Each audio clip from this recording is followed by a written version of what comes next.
आज का दिन है गणपति बप्पा को नमन करने का। तो गणपति बप्पा को ऐसे ही विघ्नहर्ता, एकदंत, लंबोदर ऐसे ही नहीं कहा जाता है। उनकी जो मीनिंग्स है उनमें बहुत सारी लर्निंग्स ऐसी छुपी हुई है, ऐसी बहुत सारी बड़ी बात होती है वो हमें पता नहीं है। तो आज की इस वीडियो में हमें वो 5 लर्निंग सीखने को मिलेंगे गणपति बप्पा से। तो नमस्कार दोस्तों, मैं हूँ सुप्रिया थोरे। तो आज हम सीखने वाले हैं 5 लर्निंग्स फ्रॉम गणपति बप्पा। तो गणपति बप्पा से हमें 5 वो बातें सीखने को मिलेंगी, वो हमें हमारे लाइफ में बहुत बड़ी सीख देती है। तो गणपति बप्पा को ऐसे ही नहीं कहा जाता है लंबोदर। गणपति बप्पा को ऐसे ही इतना मोटा पेट वाला क्यों बोला जाता है? हमारे माइंड में एक क्वेश्चन आता है कि गणपति बप्पा का पेट है वो इतना बड़ा क्यों है? क्या वो इतने मोदक खा खा कर उनका जो पेट है वो फूल गया है, इतना बड़ा हो गया है? नहीं। तो क्या सिग्निफिकेंस है, चलो हम इस लर्निंग में देखते हैं। आपको समुद्र मंथन तो पता ही है। जब देव और असुरों के बीच में समुद्र मंथन हुआ था तो उसमें अमृत निकल कर आया था। उस अमृत का सही डिवीजन करने के लिए विष्णु ने मोहिनी का रूप ले लिया था। मोहिनी दिखने में इतनी सुंदर थी कि देव और असुर दोनों ही मोहिनी पर भाग गए। उसमें शिवजी भी थे। शिवजी भी मोहिनी का रूप देखकर मोहिनी पर मनमोहित हुए। तो विष्णु ने अपना मोहिनी का रूप त्याग दिया। तब ये सब देखकर शिवजी को बहुत गुस्सा आया। शिवजी को इतना क्रोध आया कि उस क्रोध से एक असुर निकल कर आया। उसका नाम था क्रोधासुर। क्रोधासुर ने बहुत ही जल्दी पूरी दुनिया पर कब्जा कर लिया और 3 लोगों पर अपने रूप जमाना चालू कर दिया। 3 लोगों के देवों ने शिवजी को प्रार्थना की कि हमको इस क्रोधासुर से बचा लेना, इस दुनिया को बचा लेना। तब शिवजी ने क्या किया? गणेश जी को प्रार्थना की कि आप ही कुछ इस बारे में कर सकते। तो गणेश जी ने क्या किया? उसी टाइम लंबोदर का जो रूप था वो प्रकट किया और क्रोधासुर को उसको लड़ने के बाद, उसको हराने के बाद गणेश जी ने बोला कि तू मेरे अब कंट्रोल में होगा, मैं जो कहूंगा वही तू अब करेगा, और उसे माफ कर दिया। लंबोदर का मतलब है बड़ा पेट वाला, जो गुस्से को इतना कंट्रोल कर सके। जिसको भी गुस्सा कंट्रोल नहीं करना आता है वो अपना ही नुकसान कर बैठता है। गणेश जी का जो बड़ा पेट है वो हमें यही सिखाता है कि अपने गुस्से पर काबू करना सीखो, कंट्रोल करना सीखो। कुछ लोग ऐसे होते हैं कि छोटी छोटी बातों पर बहुत सारा गुस्सा निकाल लेते हैं। हमें ऐसा नहीं करना है और ऐसे ही छोटे छोटे गुस्से के कारण हम एक दूसरे के साथ रिलेशन खत्म कर देते हैं। तो हमें गणेश जी से यही सीख लेनी चाहिए कि हमें कितना भी गुस्सा क्यों ना आए, हमें उस गुस्से पर कंट्रोल करना सिखाना है। क्या करना है? कंट्रोल करना। ओके। एक दिन गणेश जी अपने छोटे से मूषक पर सृष्टि के चक्कर लगाते थे। तब उस सब देखकर चंद्रमा हंसने लगे कि इतने से छोटे से मूषक पर इतना बड़ा गणपति बैठकर सृष्टि के चक्कर लगा रहा है। तो बहुत जोर जोर से हंसने लगा। तो गणपति जी को बहुत गुस्सा आ गया। तो गणपति जी ने गुस्से में आकर चंद्रमा को ये श्राप दे दिया कि तुम इस दुनिया में नजर नहीं आओगे। तो चंद्रमा ने झट से आकर पूरे दिल से माफी मांगी। गणेश जी ने श्राप तो दे दिया लेकिन वो वापस तो ले नहीं सकते। तो गणेश जी ने उस पर एक सोल्यूशन निकाला कि तुम गायब तो हो जाओगे लेकिन धीरे धीरे दिखने लगोगे। तो अमावस्या की जो रात होती है उस रात में हमें चंद्रमा दिखाई नहीं देता है।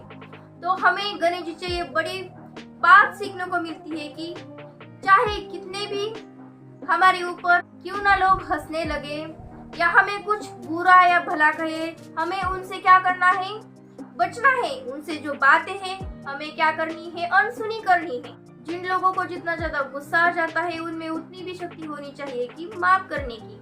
जब कोई व्यक्ति पूरे दिल से माफी मांगता है तो हमें उस व्यक्ति को माफ कर देना चाहिए। जो भी हमारे बीच में अनसुनी है उसे हमें सुलझ लेना चाहिए। जो माफ कर देते हैं वो बड़े दिल वाले होते हैं। तो हमें जितना गुस्सा आ जाता है उतने ही माफ करने की भी क्षमता रखनी चाहिए। एक बार शिव जी और माता पार्वती ने गणपति जी और कार्तिकी जी के लिए एक टास्क रखा कि जो भी इस सृष्टि के 3 चक्कर लगा कर आएगा, जो पहला आएगा उसे हम एक चमत्कारी फल देंगे। जो वो टास्क दिया गया था वो शुरू हो गया। तो गणेश जी इस विचार में पड़ गए कि मेरे जो वाहन है वो मूषक है, तब भाई 3 चक्कर लगा के वहां पर आ जाएंगे।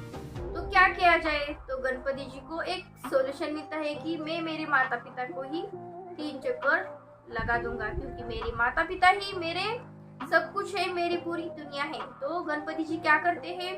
अपने माता पार्वती और शिव जी को 3 चक्कर लगा लेते हैं। वो जो कार्तिकी जी है वो सृष्टि के 3 चक्कर लगाने में बिजी हो जाते हैं। तो जब कार्तिकी जी उनके पास आता है तो गणपति बप्पा वहाँ पर मौजूद थे।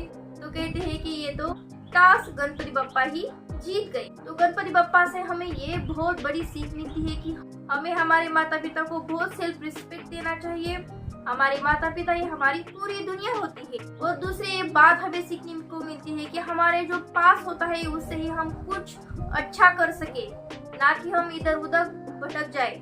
गणपति जी के पास जो था उन्होंने उससे अपना जो कर्तव्य था वो कर लिया और जीत हासिल कर ली। तो हमें भी अपने लाइफ में हमारे जो भी पास है उससे ही हमें क्या करना है, अच्छा काम करना है, ना कि बहाने बनाने हैं मेरे पास वो नहीं है, मैं वो कर नहीं सकता। हमारे पास जो भी रिसोर्स अवेलेबल है उससे ही हम अच्छा काम करके दिखाएंगे। जब भी आप अपने काम को करते रहोगे तब आपके पास सब कुछ रिसोर्स अवेलेबल हो जाएंगे। माता पार्वती ने अपने महल से एक बालक बना लिया और उस बालक को कहा कि चाहे कोई भी आ जाए उसको अंदर आने मत देना, मैं नहाने के लिए जा रही हूँ। तो जो बालक था वो अच्छे से पहरेदारी कर रहा था, लेकिन शिवजी वहां पर आए और उन्होंने कहा कि मुझे अंदर जाने दो। तो उस बालक ने उनकी एक नहीं सुनी। तो उन दोनों में झगड़ा हुआ और शिवजी ने गुस्से में आकर उस बालक का सिर धड़ से अलग कर दिया। माता पार्वती ने 2 थालियां लगा दी। तो शिवजी बोले कि ये जो दूसरी वाली थाली है किसके लिए है? तो माता पार्वती बोली कि जो बाहर बालक हमारा पहरा दे रहा है उसके लिए है। तो शिवजी ने जो भी कुछ हुआ उन दोनों के बीच वो सब कुछ कहा। तो माता पार्वती बहुत गुस्सा हो गई। तो शिवजी को ये बोलने लगी कि मेरा बच्चा मुझे वापस, उसको जीवन दान दे दिया जाए। तो शिवजी ने क्या किया, ऐरावत नाम का जो हाथी था उसका सिर अब उस बालक को लगा दिया और तभी से देवताओं ने उनकी स्तुति की। तो गणपति बप्पा को जो काम दिया था और जो उनकी ड्यूटी की थी वो तो उन्होंने पूरी 100% डेडिकेट के साथ पूरी की। तो हमें भी हमारे जो काम है, हमारी जो ड्यूटी है, हमें भी अपने रिस्पॉन्सिबल पर्सन होकर ही हमें पूरी करनी है। तो हमें ये बहुत बड़ी बात गणपति बप्पा से सीखने को। गणपति बप्पा को हम विघ्नहर्ता कहते हैं। जब कुरुक्षेत्र में पांडवों और कौरवों के बीच में जो लड़ाई हुई थी वो खत्म हो गई, तब व्यास मुनि ने महाभारत को लिखने की जिम्मेदारी उठाई। लेकिन उसमें इंफॉर्मेशन इतनी बड़ी थी कि उन्हें ऐसे व्यक्ति की जरूरत थी वो जो बोल रहे थे उस स्पीड में ही लिख सके। तो इसको लिखने के लिए गणेश जी से बेहतर तो कोई नहीं था और ये जो काम था वो गणेश जी के सिवा और कोई कर ही नहीं सकता था।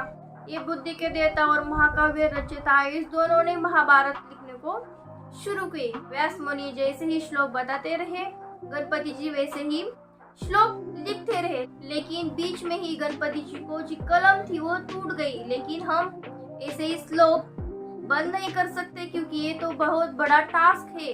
हमें क्या करनी है, भगवत गीता पूरी लिखनी है। तो गणपति बप्पा ने क्या किया, आपने जो एक तार था वो उखाड़ लिया और उसे ही लिखना शुरू किया। हमें गणपति बप्पा से बहुत बड़ी सीख मिलती है कि हमारी लाइफ में कितना ही बड़ा क्यों टास्क हो, हमें क्या करना, किसी भी हालत में उसे पूरा करना है। अक्सर दुनिया में बहुत सारे ऐसे व्यक्ति होते हैं वो थोड़े थोड़े संघर्ष को देखकर पीछे हट जाते हैं। लेकिन गणपति बप्पा हमें ये बहुत बड़ी सीख देती है कि हमारे लाइफ में ऐसा बहुत बड़ा टास्क क्यों ना हमें करने को मिले, हमें क्या करना है, पूरा उसे करना है, चाहे हमें कितना ही संघर्ष क्यों ना करना पड़े। इसलिए उन्हें तब से एक दंत भी बुलाया जाता है। तो आज हमने गणपति बप्पा से 5 लर्निंग सीख ली है, वो हमें बहुत अच्छी और बड़ी बातें सिखाती है। तो इस बातों से ही हम हमारे लाइफ में बहुत आगे जाएंगे। तो गणपति बप्पा से हमें यही प्रार्थना करनी है कि जो भी हमारे ऊपर संकट आए उस संकट को लड़ने की ताकत, क्षमता हमें दे दीजिए। हमें खुद का ही विघ्नहर्ता खुद बनने की क्षमता दे दीजिए।